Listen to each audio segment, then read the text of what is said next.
So good morning, everybody. So we are meeting today for the introductory lecture of our economics course, and even the title itself is introductory lecture. You can mute your mics if you can, please.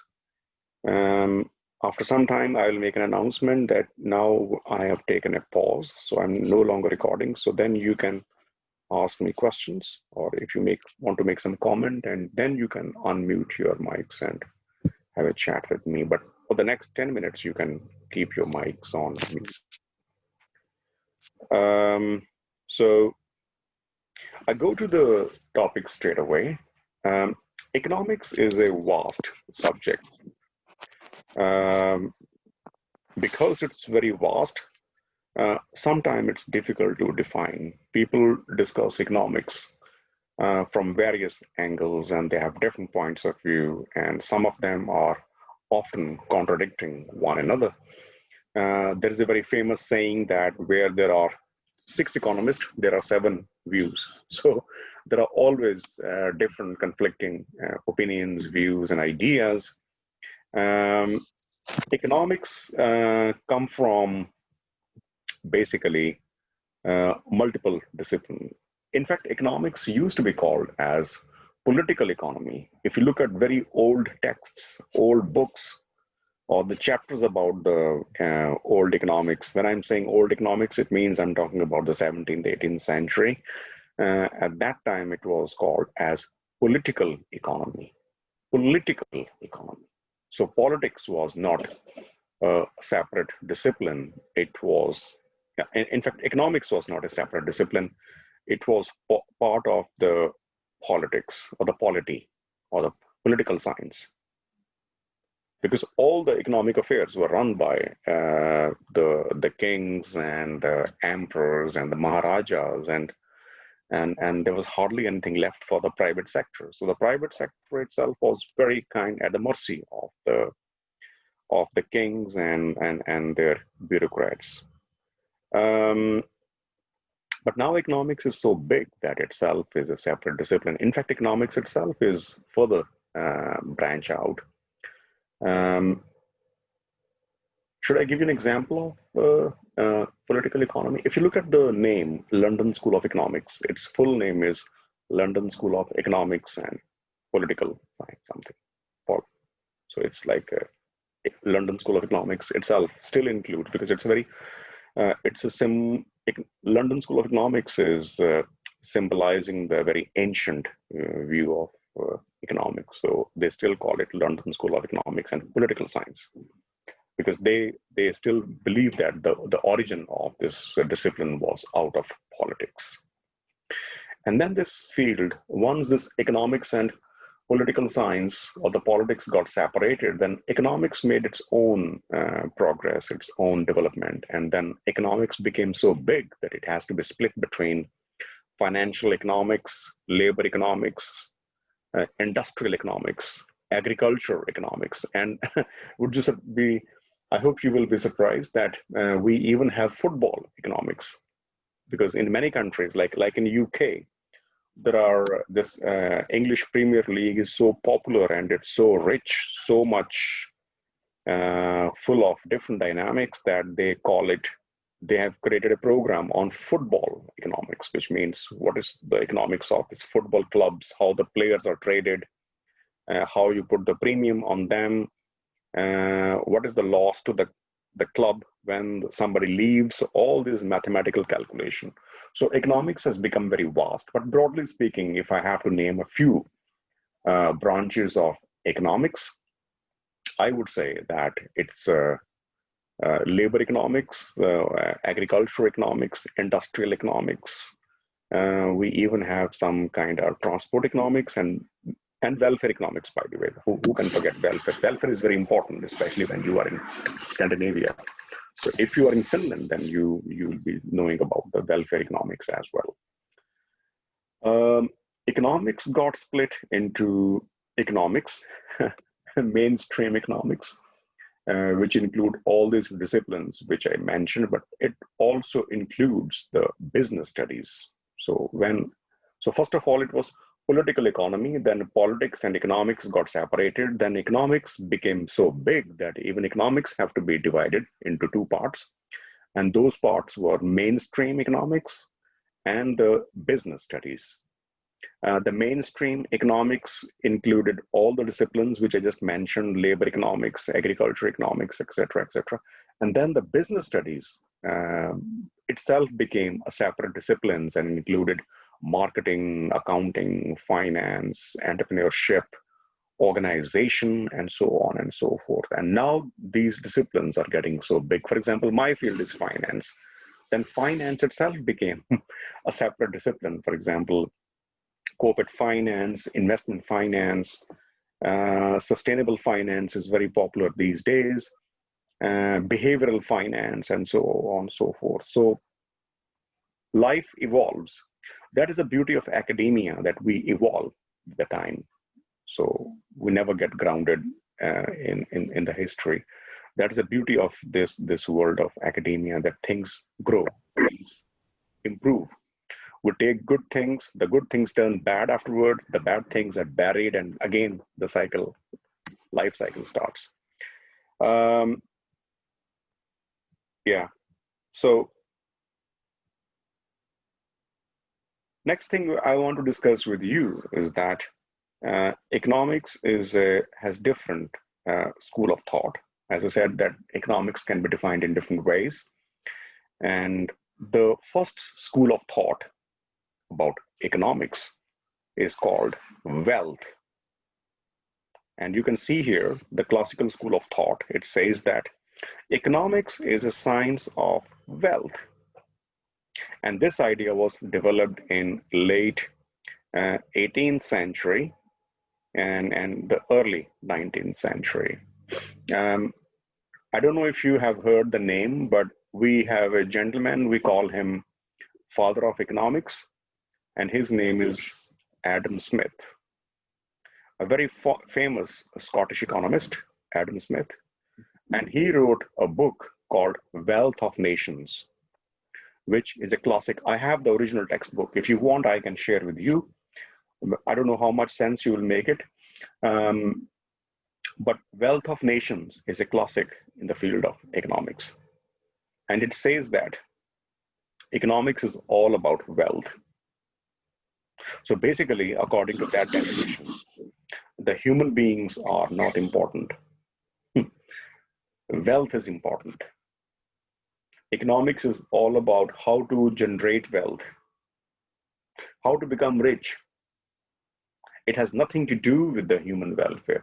If by the process of getting richer, the human being's destiny improves, it's a welcome sign.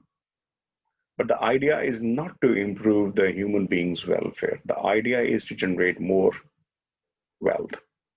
If by default settings, the human beings, their destiny, their lifestyle, they get better salary, they have nicer houses, if it happens, it's good.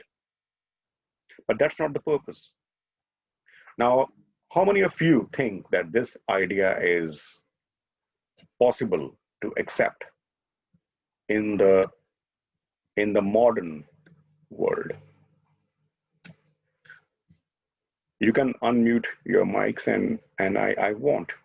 Would you, in today's day and age, in 2020, when we are living in a world of technological revolution, when the equality, equity, welfare, free speech, democracy, equality, no gender discrimination, no racial discrimination, when these, I'm not saying that they are fully followed, I'm saying that these things are fully accepted.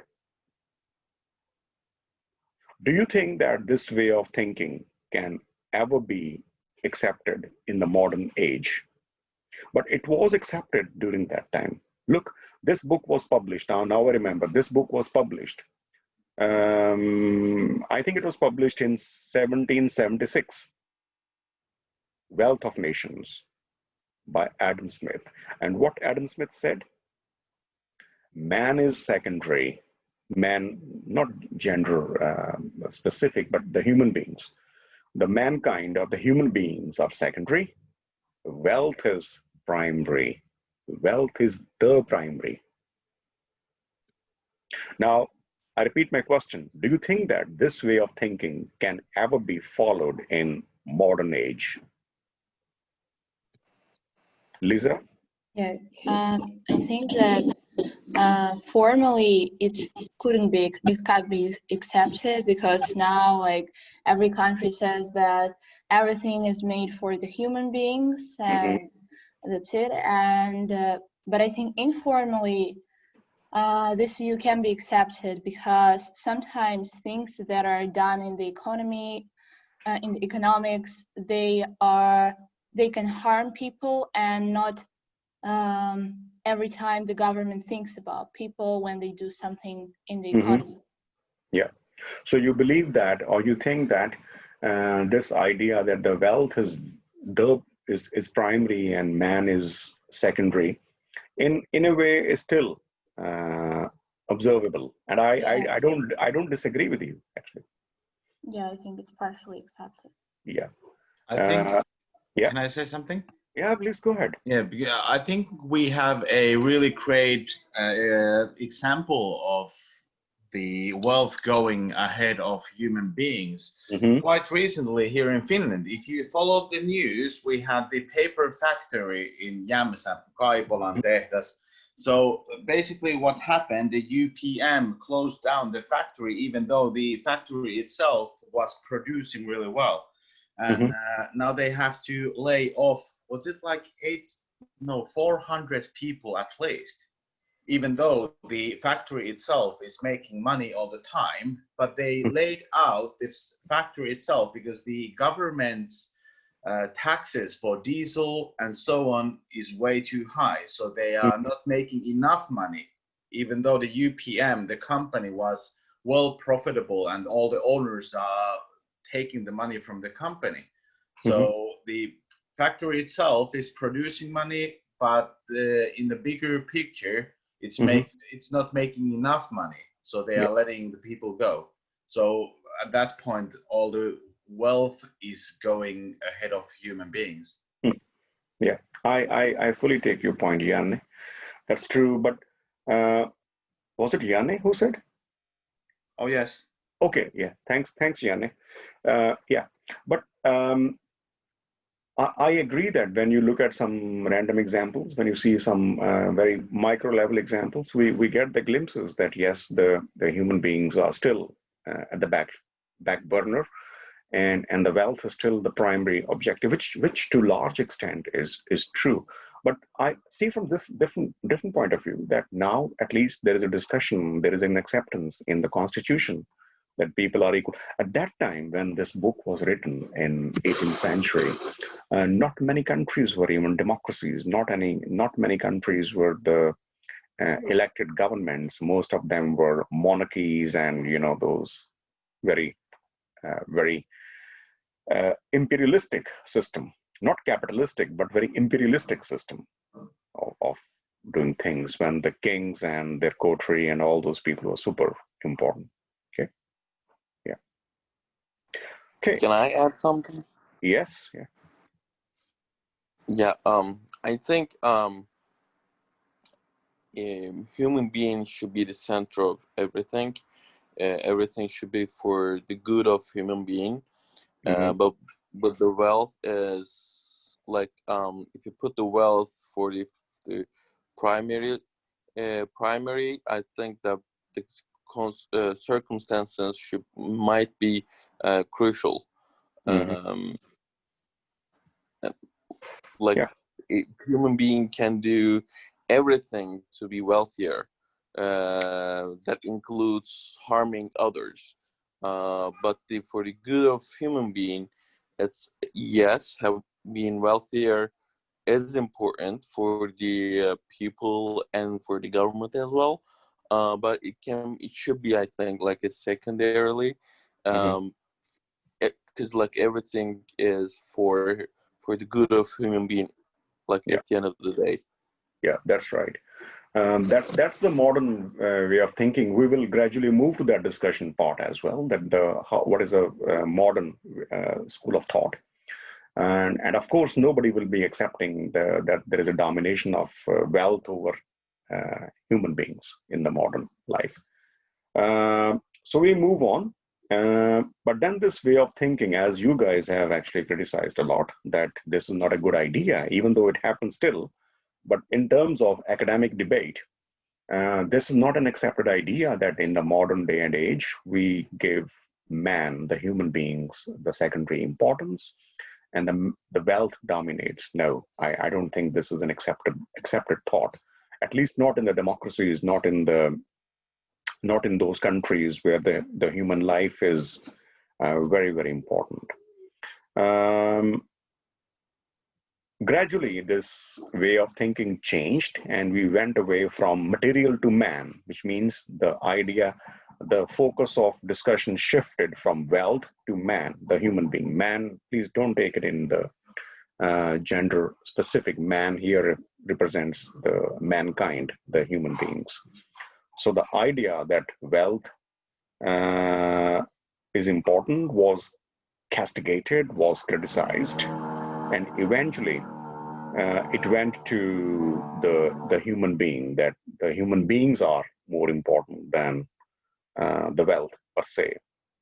And from wealth to welfare, and then the idea was the scarcity to growth, because if you see that the welfare is important, but the growth is also important. And when it comes to growth, we struggle with the scarcity. Whenever the countries want to grow, they have to struggle with the resources, because if you want to grow, like for example, if I want to ask you that, hey, how can you improve your portfolio? How can you improve your CV? You will see that, Shab, we need to learn, we need to get ourselves educated, we need to get better skills, better knowledge, more languages, more scientific ideas. But when you get them, are they free? No, they're not free. You have to struggle. Your resources may not allow you. And resources are not always the monetary resources. For example, it could be possible. Are you getting some noise? Okay. The resource could be that you are doing a job, a part-time job, which you do 6 hours a day, let's say. Okay. So, and that time you have a lecture. So you are in a way in a situation of trade-off. Should I attend the lecture for my better future, or should I do my job so that I get the money and I pay for my rent and my grocery? So that way, there is an idea that whenever you are thinking, endeavoring to grow, you will be confronting with the problem of scarcity, that we always have the scarce resources. So that is something we need to keep in mind. But as the discussion progresses, we'll keep on. Welfare is very important, because you know that in the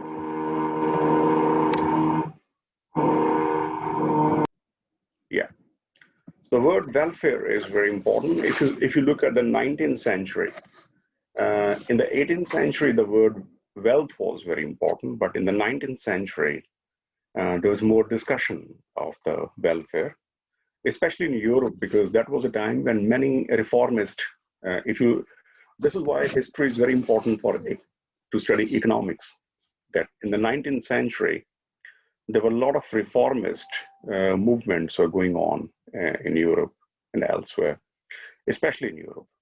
And then it was recognized that the welfare is very important. I mean, Marx and all these people, Carlyle, Bakunin, and or other scholars, they were getting a lot of popularity, and these ideas of welfare, or the human beings are more important than wealth. It was becoming very famous, very popular.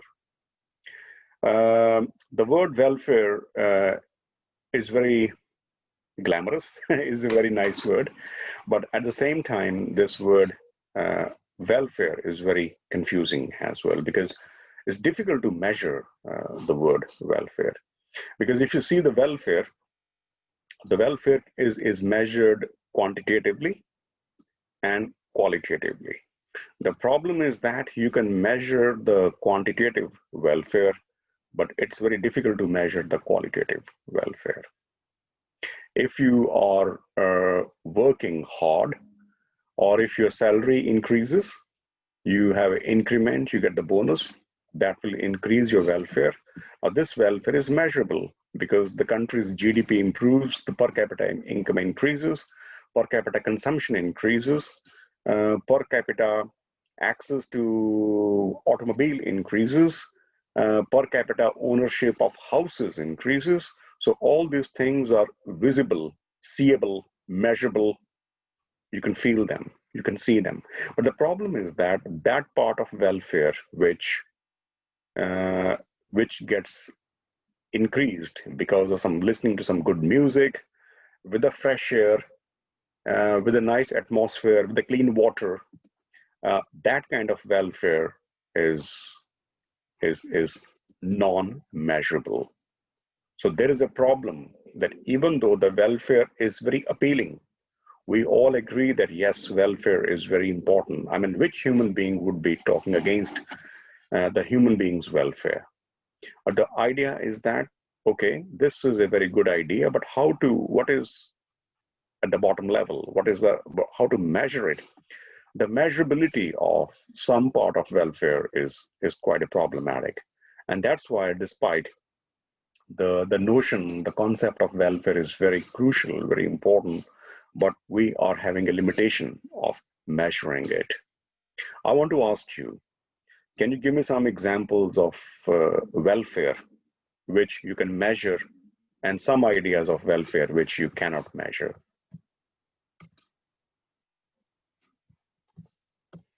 And if you want to know the definition of welfare, it is that anything which increases, which adds to your lifestyle, your living standards, you feel better, you feel your life, your safety, your dignity.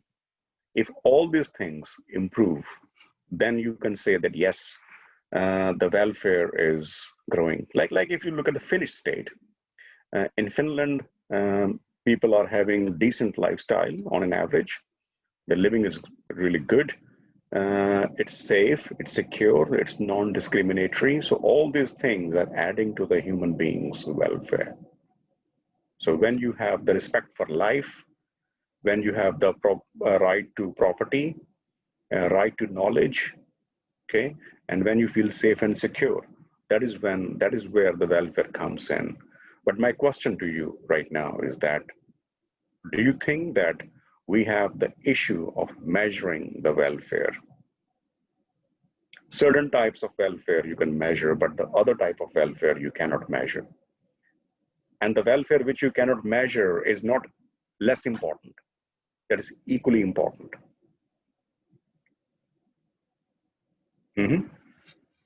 Anyone wants to come forward to put forward your point? So when we talk about measurable types of welfare, we can think of some welfare benefits, some money benefits, like those from Kela.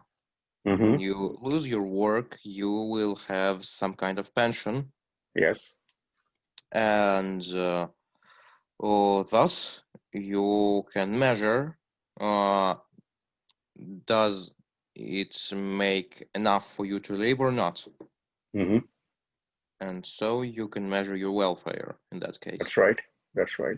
That's a good example, actually. Yeah, because that if you are in Finland, if you are unemployed, if you have any other issues, then the Kela will give some benefit. So it's a welfare. It's a measurable welfare.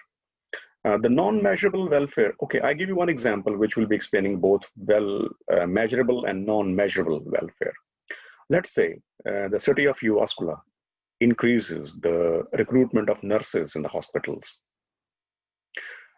Obviously, when you have more nurses, there'll be more welfare because that's what they are meant to do.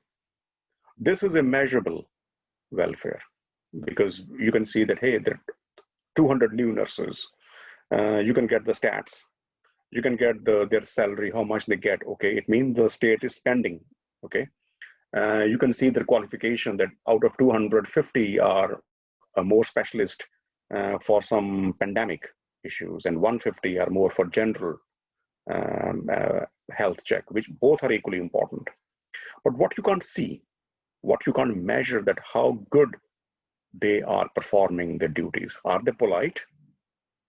Are they giving respect to the patients? Is it so that the duty hours are so long that they are always irritated and they can't even take the patient's problem seriously? Do they take enough breaks? And when there are breaks, is somebody taking care of the patients? So all these things, even though apparently there are more nurses, so we expect quantitatively the welfare to go up. And we don't even judge, we don't even know that if they are enough trained to be the good nurses. What is the quality standards of the nursing schools?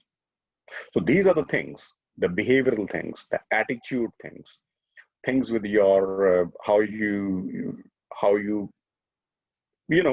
express yourself. These are the non-measurable things. We have more universities, states spend more education budget, they have large budget. These are the quantitative welfare measures. But what about the quality of teachers? What about the fact that are teachers adaptable? Are teachers even studying to become better teachers in the future? Are they adaptable to the changing times of the corporate sector? These things are, you can say that these are the non-measurable components of welfare, which just because we can't measure them, it doesn't mean that they are less important. They're equally important. In many ways, they're even more important than the quantitative measurable welfare.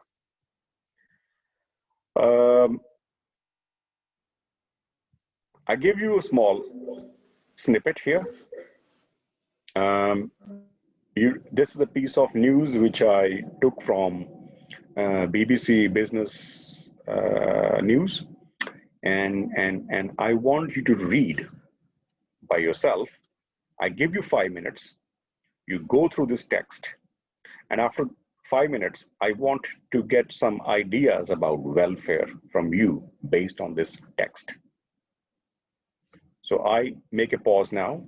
I give you 5 minutes, go through this text, and let's have some discussion. And I want everyone to discuss. I want not only few people to come forward, but I want that basically all of you should come forward and express yourself. If you're too shy, then you can type in chat, but even though I want you to talk. So next 5 minutes, you can have a look at this text and please get back. And I can pause the recording for some time.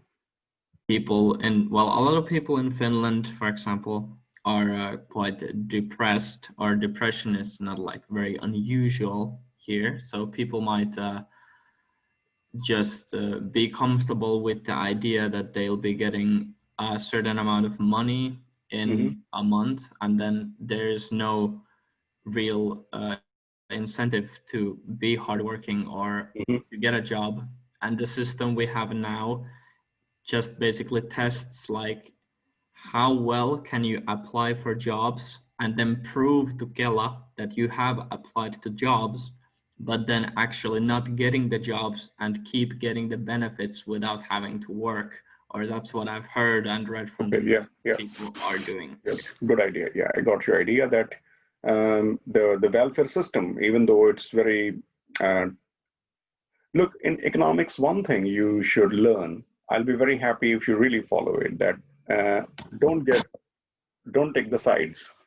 So whenever some idea comes, it's good, discuss it, like it, but at the same time never hesitate from discussing the shortcomings of that concept. Welfare is great. Welfare is, who will be against welfare? But then there are some side effects of welfare also. And one side effect of welfare is that many people who are net contributor to the economy, as Vlad said, they can be having less incentive to work hard because they could feel that, hey, we are working very hard. We pay the huge amount of taxes, but that taxes are going for those people who don't really are even interested to work, and they can easily dodge the system and get those benefits. So they are basically having the freebies at the cost of somebody else's efforts. Patrick, you want to say something? Yeah, basically that's very true. But I also think that well, this is not applicable to everyone, but as it says there, you're getting, what is it? 500. It's like pounds. Is that pounds? Yeah, A week, 500 yeah. pounds per week, which makes approximately 2,000 pounds per month. So 2,000 pounds per month for a family. If no one in the family was working, I wouldn't necessarily consider that welfare, but that's very debatable and not applicable to everyone. Okay, good point. Anybody who is actually in favor of this idea that yes, we should be giving more benefits to the people who are having some, who need them. So, Well, what Patrick and Vlad has said, is anybody who is making a counter argument? And I know Yanne is there. Yes, Yanne? yeah. So I disagree with Patrick basically because I think the cost of no welfare and not giving any money for the persons and families and so on who are having trouble of providing themselves would be, the cost would be much higher. So if you just let people take care of themselves and stop all the benefits, I think that's really bad road, because when you give the benefits, it gives the human feeling. They feel good about themselves. You provide for them so they can, the small things count. They can go to the coffee and so on. And who knows, maybe one of the guys who is now staying at home doing nothing, it might be that someone sees them as a free rider, but actually it might be that they only need to be able to come back to the society and start doing stuff. And by providing even small benefits, they might be starting educating themselves. They might be going to work. They might be artists or something like that. That's why I'm saying that we should have in Finland, we could be starting to try out the so-called citizenship money. Basically, so every single person would be getting, by the start of the month, maybe 1,200 euros, and you don't have to do anything. And by also taking that money, giving that money for all the people, you can shut down all the other benefits. So it's much less bureaucratic. Well said, Yanne. I like the idea you said that it gives you the sense of dignity, basically. Yeah, that's right. Otherwise you are cut off. See this in many so-called capitalistic countries, especially those countries, where they have big cities. There's a lot of ghettoization. The rich and poor divide is very huge, very, very, very significant, very visible. And that could be a reason that people who are not equally empowered economically or socially, and on top of that, they are not getting any state benefits. And then the gap between the rich and poor keeps widening. And you can have the multiple societies in one society. So basically, there is no cohesion. There is no, the social fabric can be destroyed by so many pockets and so many conflicting. So the gap between rich and poor can widen to the extent that they start treating each other as enemies. So that's the very other view, that why we should give this benefit so that the people can feel equal. And on the other hand, the concern which Patrick and Vlad have raised have their own merit, that there are people, there are institutions who are trying to dodge. And this welfare system is really blissful. If you look at, if you see, if you're not born and brought up in Finland and you come from outside, this looks so good and this looks so, humane, that hey, there is a state which is taking care of the people. But if people are doing it on purpose, that they are capable of working, they are capable of contributing to the society, but they are happy in getting £26,000 a year for doing nothing. And even though they can contribute to the country, to the economy, then I think this system will have its own loopholes. And eventually people who are contributing, they will also start thinking that, hey, what if I don't do the job? Then I would also get the same back. So you have to make a balance between the two. But good discussion. Is anybody else willing to make a contribution? Yeah. Ricky? Yeah. I think it's also a good Finnish system that you can do what you wanna do. Like you have something to on if you at that moment can find work at what you wanna do really. So you don't have to take a job that you hate. And it also eats you in mentally, physically. So you can follow on that and wait until you find something you really wanna do and then apply for that. Yeah, that's a good point, Ricky, that you don't do a job which you are not willing to do.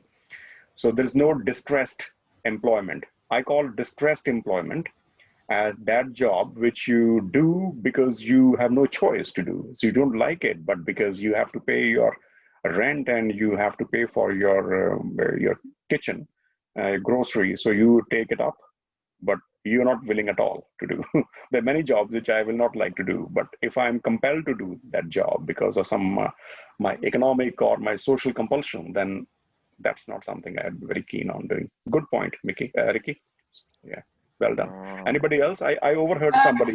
I think that the biggest reason that Finland hasn't had that much homelessness is because people don't end up in the streets because we pay the money to not live on the streets, and I think that this really saves money in the end because we don't have the homelessness problem, and it doesn't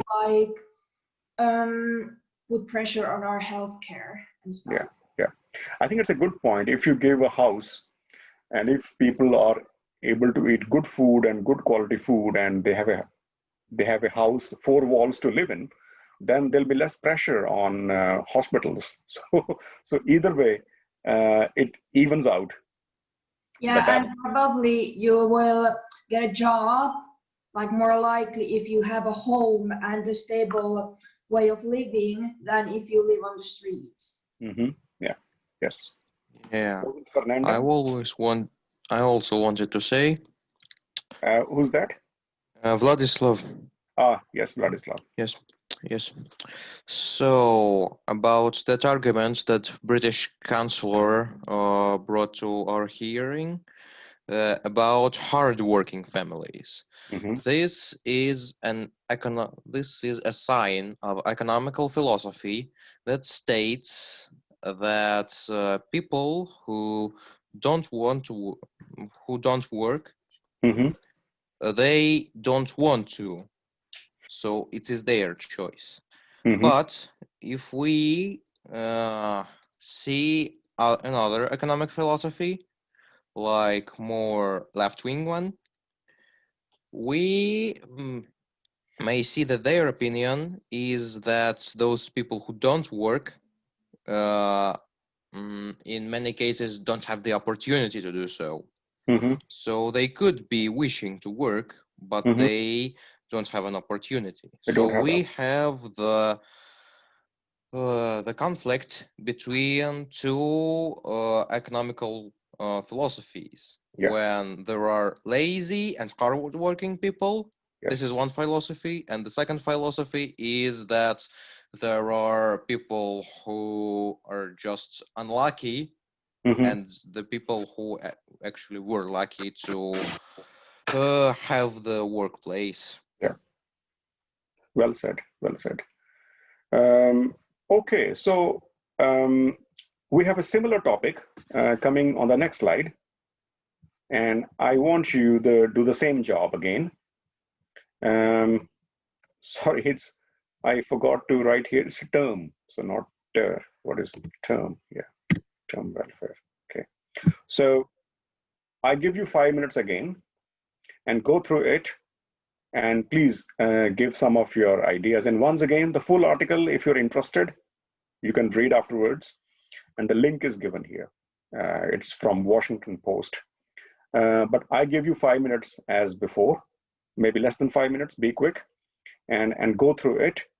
And next time, I would like to hear from people who have not discussed so far. I'm not putting any discrimination against Janne, Ricky, or Vlad, but I want that somebody else first discuss. And if, yeah, so try to read it and get some ideas in next 3 to 4 minutes, and then we will follow the discussion. Right. So I hope you went through this small snippet, which I took from Washington Post. And this is also about the welfare, because welfare is such a vital topic of discussion. Anybody got any inputs about this bit of news? Can I? Ricky? Who was that? Was it Sandy or Ricky? Daniel. Anybody can start, no worries. Yes, Ricky? It's Daniel. Okay, Daniel, yeah? Yeah. I personally think that in the last go paragraph ahead. of this snippet is said about social infrastructure, which is funded by taxes. I think that it's not the part of public welfare. I think that the more contribution could be made if this money were funded in companies, for example, expansion of job places. In this case, people who don't have a job and constant income, they will upgrade their welfare by making money. Also, the welfare could be improved by funding money in the education. Education will provide the ability to get a well-paid job. So this is my opinion. But would you call the money spent on education as welfare? I think that this money is education. It's is a welfare. It's not the welfare it's not the funding welfare for the first step. It will become welfare, for example, after some time, because you fund an education. Your voice is cutting actually. People will get a well-paid job after this education. So when you get money on job, it's welfare. So that's my opinion. All right. Yeah, makes sense. How about Sandy? Is Sandy Oinanen is here? Yeah. Yes, Sandy. You have some opinions? I don't think that I have anything to add right now. I'm listening, and when I have an argument, I'll tell you. Can I say something? Can I? Yeah. Yeah. I think that you have to remember that the amount of poverty would be even greater without welfare, even though the welfare doesn't kind of remove it, because there's lots of different reasons why people are poor. So there might be some reasons that the welfare doesn't affect you. Okay, yeah, that's a good point. Anybody else? Can I add something? Can I add something? Yeah. It's Fernanda. Okay. Whoever, yeah. Doesn't matter who speaks first. Yeah. Facts to consider. The first one, it's probably if the social programs are working correctly. We talk about the quality of the public services. Another fact is the resources, if they're designated correctly. For example, if the total amount of money allocated will actually be invested in programs. And the last fact is, as some people get a job, others lose their job. For example, now with all this pandemic, that it's unexpected, even a white percent of the population lose their jobs. So that's our events that are not expected, and we also we consider in these situations. Yeah, yeah, that's right. That's right. Very valid point. I'd like to add something. Yeah, yeah, go ahead.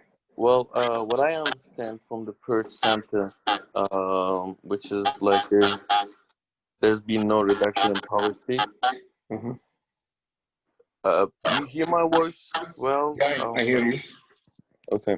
So what I see is people have keep getting welfare, but at some point they should be looking for a job and getting a job. But besides that, they keep getting welfare but not providing back. So, but probably the rate are like those people have stopped looking for a job. Maybe they just keep getting welfare and that's it. Maybe state should be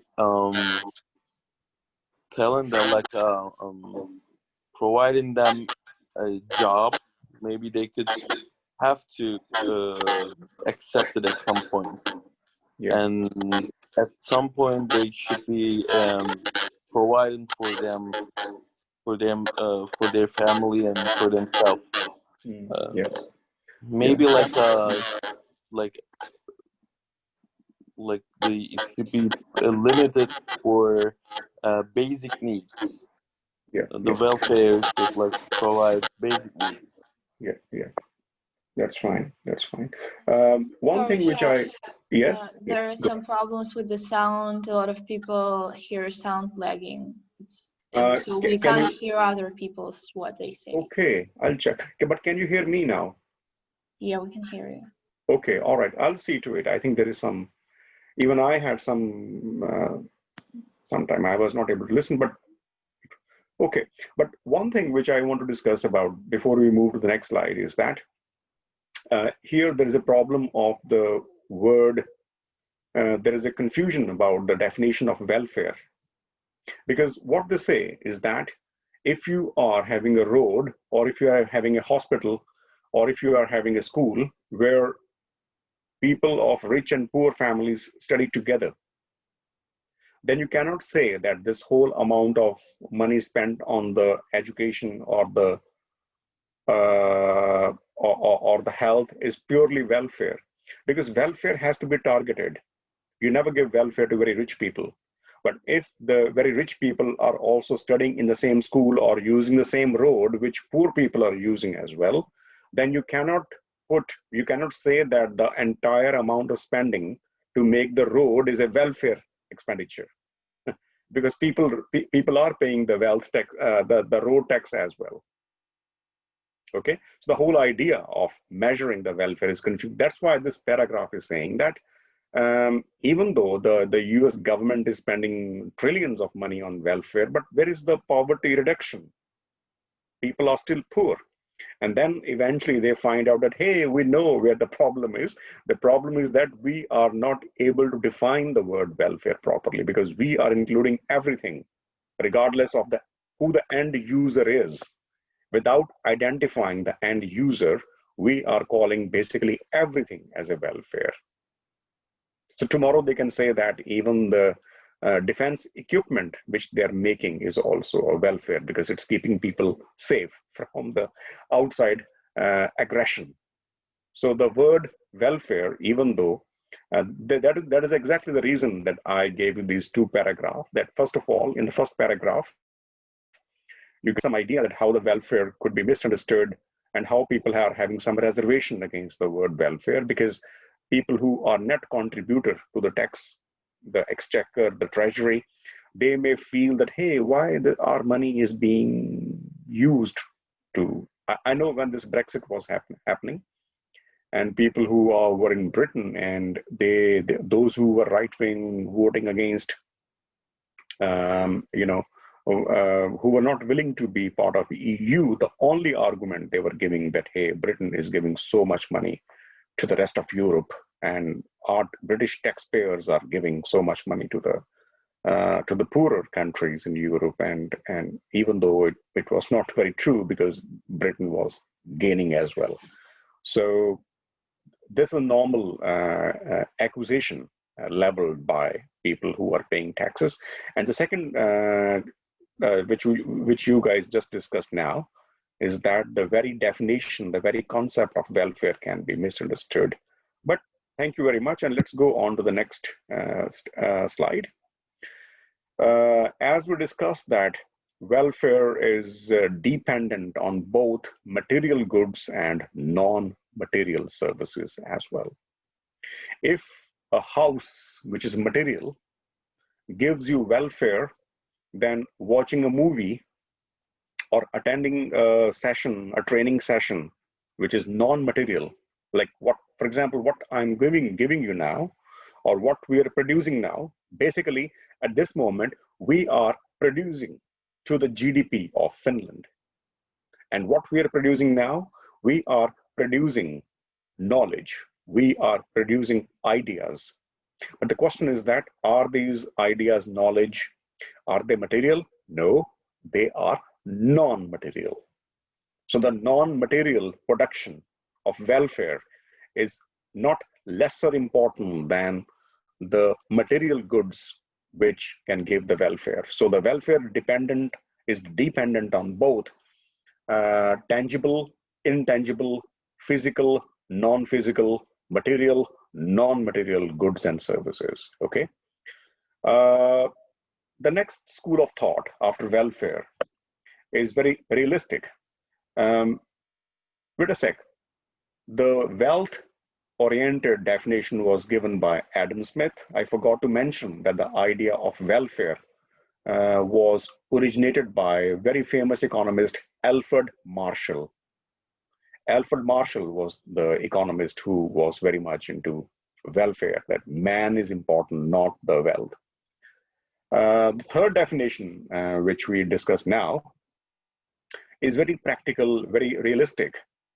And this is given by another famous economist called Robbins. And Robbins say that, hey, let's not talk about the fantasies that who is important, who's not. Let's come to the reality. Let's have a reality check. And the reality is that we are suffering from scarcity. Rich or poor country, or a person, or a company, or anything, you never have unlimited resources. You can have more resources. The OECD countries have larger resources than the developing countries. Okay, but even the OECD countries don't have the unlimited resources. So there is always a limit to the resources, but their usages, their utilizations, they can be used for many, many, many means, many, many, many ways. So there's always a problem of choice, that how you put your resources to the conflicting uses so that you can get the maximum benefit out of it. You have an hour, you can attend economics lecture, you can watch a movie, you can do job, you can go for a walk, you can sleep, you can do some cooking. Now look here, 1 hour resource, limited resource, and it has alternative uses. Look at the word alternative uses. You can go to sleep, you can attend a lecture, you can go for a walk, you can do whatever you want. So what happens is that there is an opportunity cost. The opportunity cost is when you attend a lecture now, 1 hour, and you give up your job, which you could have done, and that job was giving you 20 euros an hour. So the opportunity cost of attending 1 hour of lecture of economics is equal to 20 euros, which you could have earned by getting this part-time job. So the question is, why are you attending this lecture? If you think that the future benefit of this 1 hour of economics lecture is more than 20 euros, which you get now, then you can say that you made a good choice. That the knowledge, the skill which you gain, the discussion, the ideas which you produce, if you think that they are more useful in the future, that their future value is more than 20 euros, then it's worth attending. So this is a very realistic type of definition given by Robbins, that, hey, on the one hand, we have demand for countless things, countless usages. And on the other side, we have supply of resources, which is always limited. The question is how to make a balance between these demand and supply forces. Okay, and when you pick up one, you can't make, in 1 hour's time, you can't do all these things together. You can't sleep, you can't, at the same time, you can't go for a walk, at the same time, you can't attend the lecture, at the same time, you can't do the job. Okay, so you have to pick something. When you pick something, when you choose something, you have to give up others. And when you give up others, there is an opportunity cost. And the cost is what you have given up is the opportunity cost.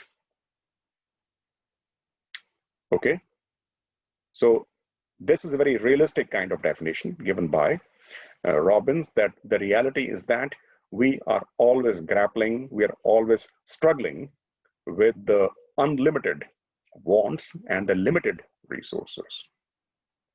And when I say want and these mean and resources, you have to be very careful that what is your objective can become a mean later.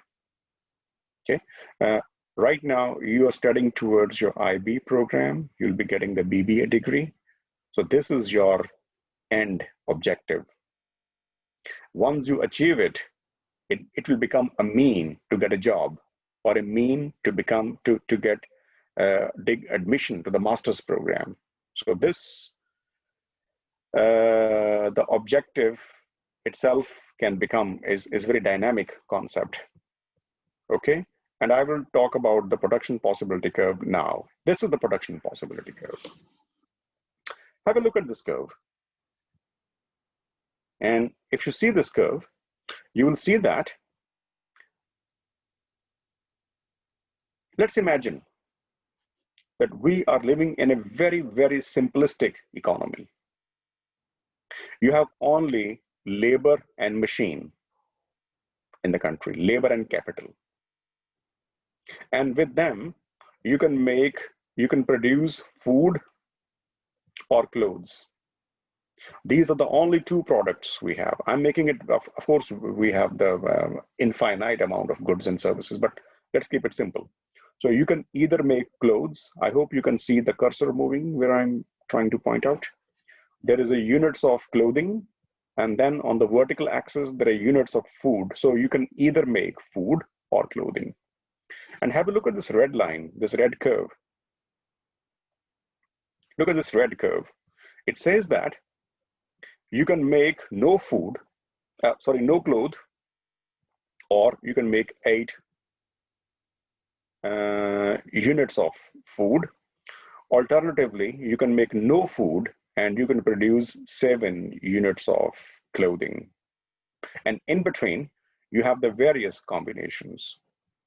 But the point here is that if you want to produce, now see where the cursor is moving, if you want to produce more clothes, then you have to settle for lesser food than before. And as you keep producing 1, 2, 3, 4, 5, 6 units of clothes, the production of food is going down, because the same resources which were producing food earlier are now displaced, and they are being used to produce clothes. And because of this fact that there are no longer more resources on food, the supply of food will go down and the supply of clothes will go up. On the other hand, you are producing 7 units of clothes and no food. But if you start producing food, then you have to settle for lesser amount of clothing. And this is the problem of choice in the reality, in the real life world, that we always have some limited resources, but the usages could be many. And then we have to make a choice. And that is called the problem of choice. The problem of choice, which is not only in the economic life, but also in our personal relationship, in our social equations, in our psychological way of thinking, we always have a problem of choice. And if you trace what is the problem behind this problem of choice, and you will always find invariably that there are limited resources, or physical, non-physical, but their usages, their applications can be many. So we have to have the best fit where we can get the maximum benefit. And when you do it, you are considered as a rational consumer or a rational producer. Okay, so this curve, this red curve, which you can see, is called production possibility curve, which shows the relationship between different amounts of output of different goods, different commodities, which can be produced with a given amount of resources. You can see here is X. As you move from X to Y, what happens? As you move from X to Y, you produce more clothes, but you give up food. And as you go from Y to Z, Y to Z, Y to Z, you still produce more clothes, but in the process, you end up giving more food. So you produce more clothes, you keep giving up more and more food. Okay. Now, why this curve is, why it's not a line, why it's a curve? That discussion we will carry on when we meet on Thursday. Okay.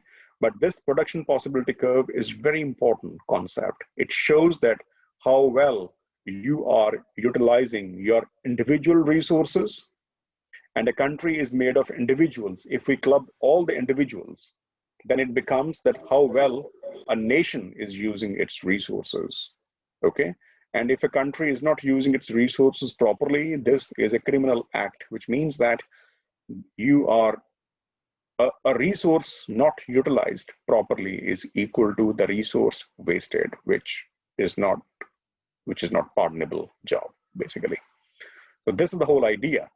And remember that we are discussing this in this definition given by Robbins, who says that economics is all about scarcity, how to make, how to utilize, or how to utilize the limited resources for unlimited wants.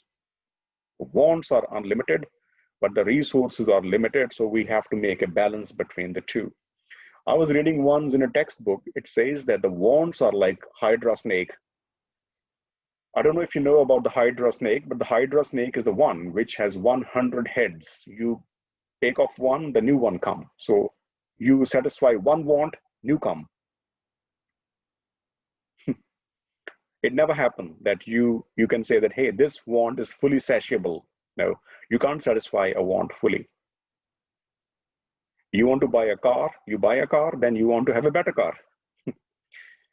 You want to have a house, you have it, then now you want to have a bigger house, you want to have a better house.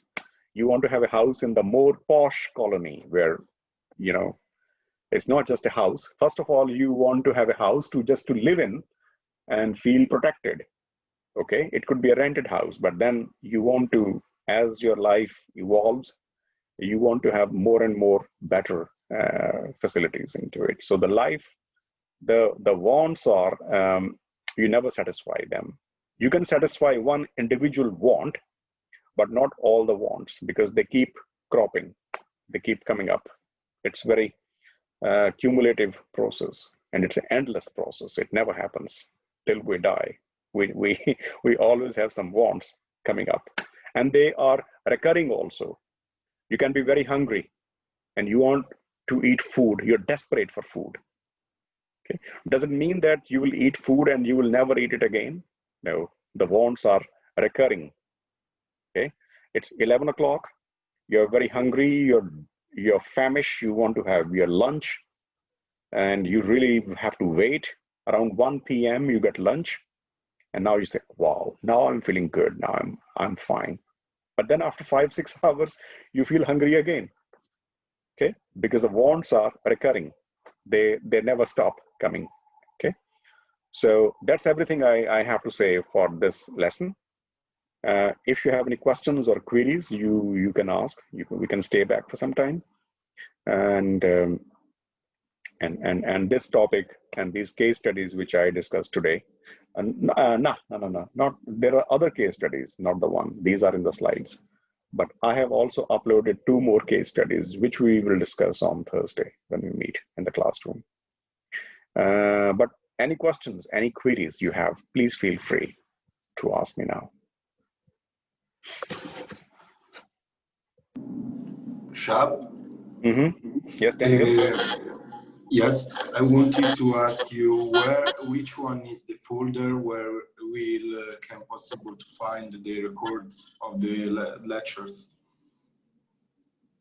Which you find what? Sorry. Because I didn't find the record of the last week on Moodle, so I wanted to ask you.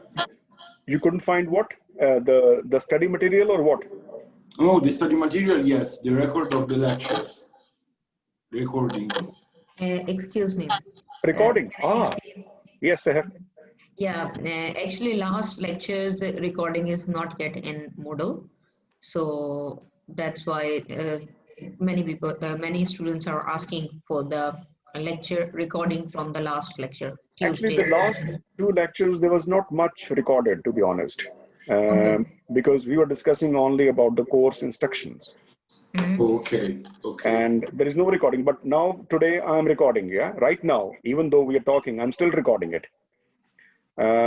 Today, the recording would be uploaded in the news section. You know the news thing? Oh yes, okay, thank you. So when we get the recording, because after I finish this lecture, it will take me half an hour before the message come from Zoom. Then they will be sending me the recording. Then this recording I'll be processing to the YouTube, and then I will be sharing the YouTube link. The reason I will be recording it on YouTube is that this Zoom recording will disappear after 3 weeks, 3 to 4 weeks. Now, if you have an exam in December, by that time, the Zoom recording would disappear. So I first move my Zoom recordings to the YouTube so that they stay forever. And then I would be sharing the YouTube link with you, okay? So in 2-3 hours, you will find in YouTube. And the link and message I would be sharing, or Sahar would be sharing in the news section.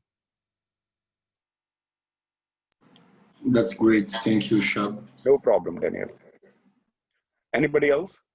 Any question? I have actually. Yes. So would you please not forget my case? Oh yes, yes. I'm when I go to office, I'll definitely sort it out. No problem. All right. Thank you very much. Appreciate it. No worries. No worries. Any more comments? Who's that? I also have a question, if you don't mind. Yeah, go ahead. Who's that? Sorry, I can't see the name. Vladislav again. Yes, Vladislav. Yes. Yes, about the study groups list. Yeah. You told me that you changed it as I asked you to. Yeah, Thank you again. No worries. But in Moodle, as I download the study group list, it remains the same. Wait a sec. We can sort it out right now. Just a sec. New share Moodle. I hope you can see the Moodle now. Vladislav, can you see Moodle? Yes, can you see my screen? Yes. This is the study group list. Yeah. And this is the Excel study group list. And why don't I? Okay, do I have to download it?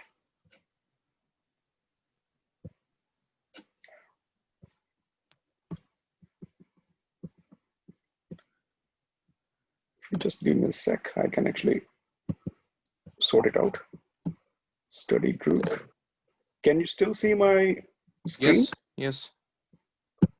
These are the study groups. Mm-hmm.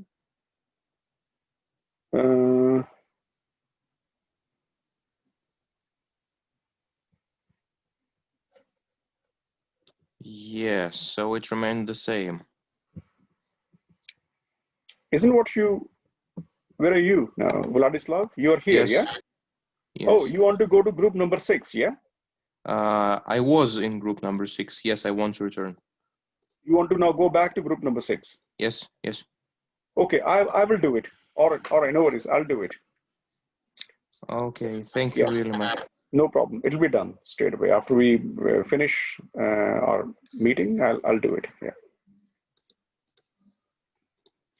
So Okay, anyone that's else has any question, query? Shiny, do you?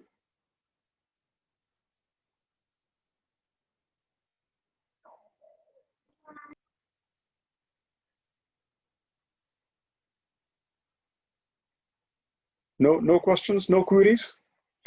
Okay, if in case there is no more discussion you want, so then we finish our meeting now, we complete it. And then, as I said, that I would be getting the recording from Zoom. I will be converting it to YouTube video, and then I would be sharing the link with you, okay?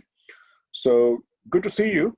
We haven't finished this topic yet, but no worries. We will carry it on when we meet on Thursday. Till then, have a nice time. Thank you. Thank Goodbye. you. Goodbye. Bye-bye. Bye. Take care. Goodbye. Thank you. Thank you. Thank you. Thank you. Goodbye. Bye-bye.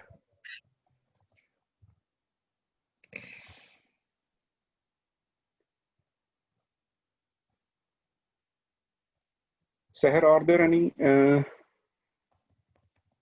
Actually, I can stop the recording now, yeah?